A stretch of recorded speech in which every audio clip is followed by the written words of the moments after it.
Kahit hindi ka mayaman, tahimik lang ang buhay mo, okay na yun. Mas masarap po yung hindi ka mayaman, tahimik. Ang bahay mo, kubo lang. Tumutulo pag umuulan. Konting tiis mga anak. Pag tag-ulan lang naman yan, sabi niya. Namamahay silang tahimik. Wala silang malaking bahay. Pero sila nagkakaunawaan. Masarap yung kaysa sa nakatira ka sa palasyo. Na ting magkikita kayo, gusto nyo magbarilan. Kaya sabi ng Tagalog, totoo yun. Mabuti pa ang kubong nakatira tao kaysa sa palasyong ang nakatiray kwago. Diyan, meron akong alam na palasyo, maraming kwago sa bandar yan. Kaya sabi ko nga, sa isang pamilya, pagka nanatili yung sinasabi ng Biblia, sabi, ang pagpapala ng Panginoon nasa tahanan ng matuwid. Pag pinagpala ka ng Diyos, makita mo yung mga anak mo, wala kang problema. Oh, walang drug addict sa anak mo. Walang anak mong nasasangkot sa basag ulo, sa nakawan at sa kung ano-anong mga pangre-rape.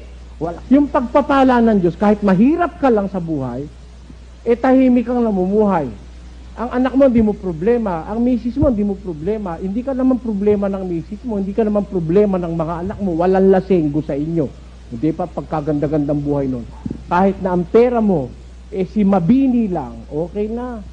Marami ka mang anak, nagkakaunawaan, may pagmamahal, may takot sa Diyos. Sabi ng Diyos, pagpapalain niya, wala kang problema. Magkasakit man, sakit na palagnat-lagnat, sakit ng ngipin, sakit ng ulo. Pinagpapala ka ng Diyos . Pag ang Diyos ang nagpala, wala kang kulang .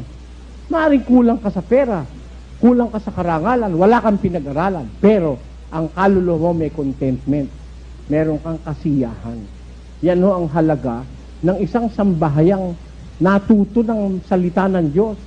Yung salita ng Diyos na sinusunod, parang bato na pinagtayuan ng isang matatag na bahay na dumating man ang baha, umihit man ang hangin, hindi mababagsak. Walang makawawasak sa isang pamilya na ang kanilang pundasyon ay ang pagkakilala sa salita ng Diyos. Tandaan niyo po yun. Pag ang salita ng Diyos ang namamayani sa isang sambahayan, sino man ang manggiba, mga tsismoso ng baryo, mga tsismoso ng bayan, hindi ka kayang gibain yung pamilya na yan. Kasi nakatayo sila sa ibabaw ng bato.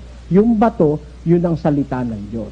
Ang lalaki, nananangan sa salita ng Diyos, ang ina, ganun din, ang mga anak, ganun din, matibay na pamilya yon. Napakagandang pagmasdan.